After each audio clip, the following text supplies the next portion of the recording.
आज जो हम टॉपिक लेके आए हैं, टॉपिक का नाम है फंडामेंटल थ्योरम ऑन अर्थमेटिक। इसके बेस पे तो एक एग्जांपल हमारे 2 एग्जांपल हमारी बुक में स्पेशली दे रखे हैं, वो हमें सोल्व करने हैं। एंड बड़े इंपॉर्टेंट एग्जांपल है, एग्जाम के पॉइंट ऑफ व्यू से भी बड़े अच्छे एग्जांपल है, समझने के लायक है। वो क्या कहती है फंडामेंटल थ्योरम हमारे पास अर्थमेटिक की?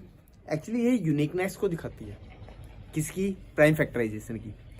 अगर हम किसी भी नंबर के प्राइम फैक्टर करते हैं, अब मैंने कहा कि आप प्राइम फैक्टर कीजिए, प्राइम फैक्टर कीजिए, यानी कि आपने कहा मैं 6 के प्राइम फैक्टर करना चाहता हूं सर, तो 2 पे किया मैंने 3 आया, 3 पे किया मेरा 1 आया। कोई दूसरा बच्चा इसको कोई अदर वे से कर ही नहीं सकता। अगर आप प्राइम फैक्टर प्राइम नंबर की फॉर्म में लिखते हो तो आप यही लिखोगे, आप कोई दूसरा नंबर लिख ही नहीं सकते। हाँ, वो गलत होगा। जैसे मैं मान लो 8 को फैक्टराइज करने जा रहा हूँ, एक बच्चा कहता है सर मैं ऐसे लिख दूं, सॉरी ये लिखा मैंने, ये 2 पे किया, फिर 2 पे किया, फिर 1 आया, ये मैंने लिख दिया। दूसरा बच्चा आता है सर मैंने तो ये लिख के लाया हूँ, क्या ये मेरा गलत है? मैंने 2 पे किया 4 आया, 4 पे किया 1 आया। यस, ये गलत है, क्योंकि 4 is not a prime number. अगर आप प्राइम नंबर के रूप में टुकड़े करोगे तो वो हमेशा सेम आएगा, चाहे आप कैसे भी शुरू कीजिए। एक्चुअली वे तो ये होता है कि हम सबसे छोटा नंबर पहले लेते हैं, उसके बाद बड़ा लेते हैं। लेकिन अगर हम प्राइम फैक्टर बना रहे हैं, प्राइम नंबर से जब भी डिवाइड करेंगे हम, तो वो हमेशा यूनिक रिजल्ट देगा। ये हमारे पास थ्योरम कहती है। अब इसी थ्योरम के बेस पे हमारे पास 2 क्वेश्चन आते हैं, बड़े इंपॉर्टेंट क्वेश्चन है। चलो शुरू करते हैं। ये एक छोटी सी बात थी कि हमारे पास किसी भी नंबर के प्राइम फैक्टर करेंगे वो हमेशा रिस्पॉन्स कैसा देगा? यूनिक देगा। अब क्वेश्चन क्या कहता है कि आपके पास, क्वेश्चन को बिल्कुल ध्यान से समझना है, बात बिल्कुल मलाई की तरह समझ आएगी। आपको कहा मैंने 4 की पावर n है और एक तरफ मैंने आपको कहा 6 की पावर n है। जी सर बिल्कुल है। क्या मेरे पास 4 की पावर n की कोई भी वैल्यू ले, नेचुरल नंबर है यहाँ पर, n 1 लू, 2 लू, 3 लू, 5 लू, 7 लू, 8 लू, 9 लू, 10 लू, 100 लू, 2000 लू, कितना भी लू मैं, n मेरा कोई भी नंबर लू, क्या ये कभी भी 0 या 5 पे एंड होगा? मैंने ये जांच करनी है, क्या ये 0 या 5 पे एंड होगा। चलो सबसे पहले हम 0 के लिए बात करते हैं। अब कोई भी नंबर 0 पे एंड कब होगा? सिंपल सी बात है, 0 आने का मतलब सबसे छोटा नंबर जो इसके पीछे 0 आती है वो 10 है।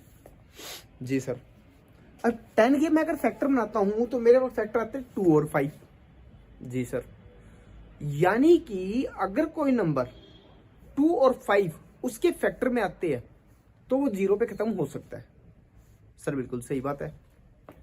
लेकिन मैंने देखा अगर मैं 4 के फैक्टर बनाता हूं तो उसमें तो सिर्फ 2 आता है।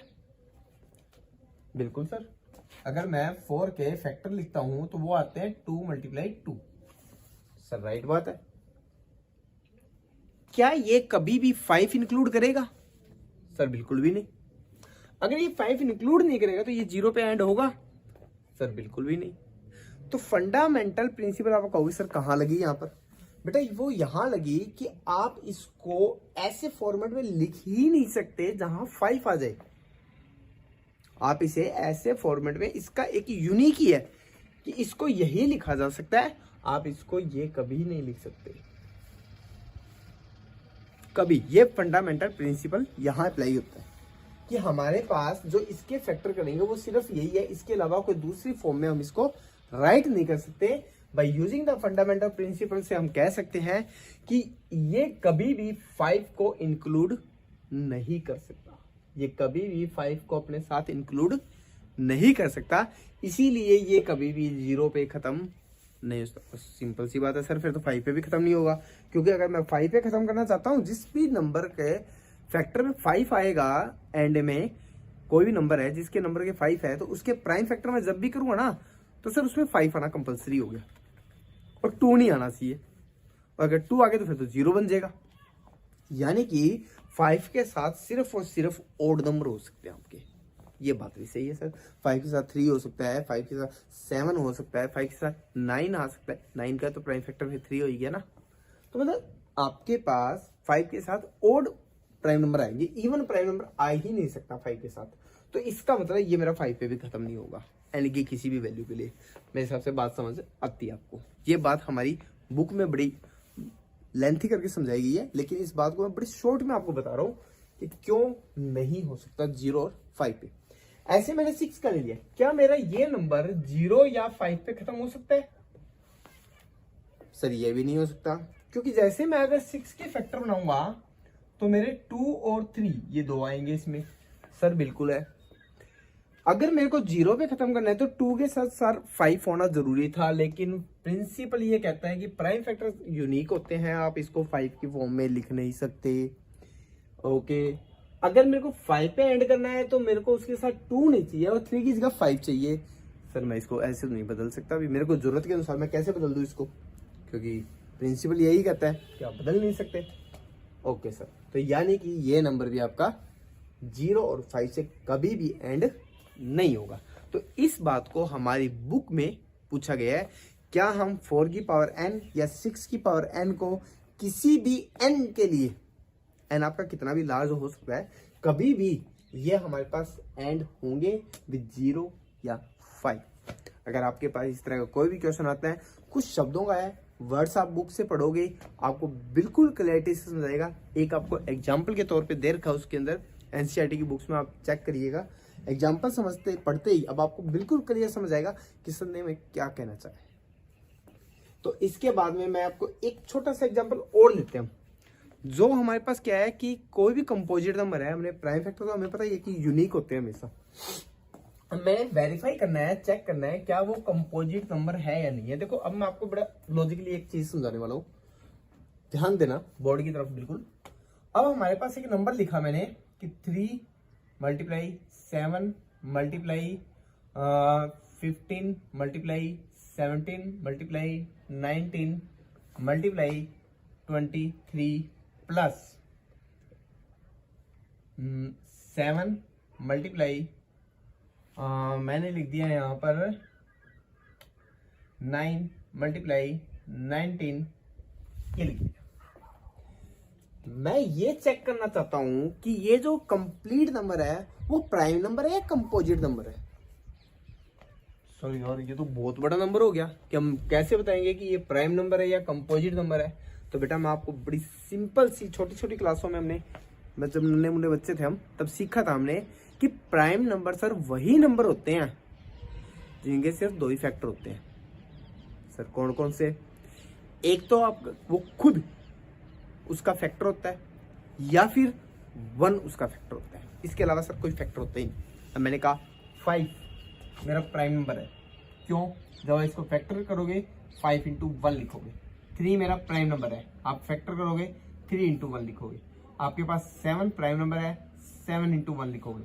2 आपका प्राइम नंबर है, 2 इंटू 1 लिखोगे। तो आपके जो प्राइम नंबर है उसमें 2 ही नंबर आते हैं, एक तो 1 आता है और एक आपके पास वो खुद आता है, उसके अलावा कोई दूसरा उसके मल्टीप्लाई में आते हैं, यानी कि सिर्फ 2 ही फैक्टर हो सकते हैं। ओके सर, बात समझ आती है। अब मैं ये कहता हूं अगर मेरे पास 2 से ज्यादा जिसके भी फैक्टर होंगे वो सारे कौन होंगे? कंपोजिट होंगे। सर बिल्कुल होंगे। चल चेक करते हैं हम इसके फैक्टर कितने हैं, 2 से 2 है या 2 से ज्यादा है। मैंने देखा 3 कॉमन आ रहा है सर। देखो ये पूरा मल्टीप्लाई में है तो ये एक ही नंबर है और ये भी मल्टीप्लाई में तो एक ही नंबर है और बीच में प्लस आया यानी कि 2 डिजिट्स, 2 नंबर हो गए अलग अलग। इस नंबर में से 3 कॉमन आ रहा है सर, यहाँ से एक 3 यहाँ से आ रहा है कॉमन, यहाँ से 9 को मैं लिख सकता हूँ 3 मल्टीप्लाई 3, तो 3 कॉमन आ गया। अच्छा सर एक 3 और भी मेरा कॉमन आ रहा है, मैं 15 को लिख सकता हूँ 3 इंटू 5 और यहाँ 3 एक था तो मैं एक 3 और कॉमन निकाल सकता हूँ। सर मेरा 7 भी कॉमन आ रहा है, चलो मैं 7 भी निकाल देता हूँ। सर मेरा 19 भी कॉमन आ रहा है, चलो मैं 19 भी कॉमन निकाल दूँ। तो बेटा बचा क्या अंदर मेरे पास ब्रैकेट में कुछ बच गया, क्या बच गया? 17 बचा, मल्टीप्लाई 23 बचा, प्लस 1 बचा। ओ सर इसके तो फैक्टर बहुत सारे हो गए, 2 से तो 1 2 3 4 5 तो मेरे को ही दिख रहे हैं, और भी होंगे, लेकिन इसका मतलब क्या निकला? इसका सर मतलब साफ साफ ये निकला कि ये हमारे पास कंपोजिट नंबर है, नॉट ए प्राइम नंबर। जब भी आपके पास किसी 2 नंबर में से कुछ कॉमन आने के लायक हो तो वो नंबर हमेशा कंपोजिट नंबर होगा, कभी भी वो प्राइम नंबर हो ही नहीं सकता। ऐसे एक क्वेश्चन हमारी बुक में दे रखा है, you can solve this. Thanks for watching.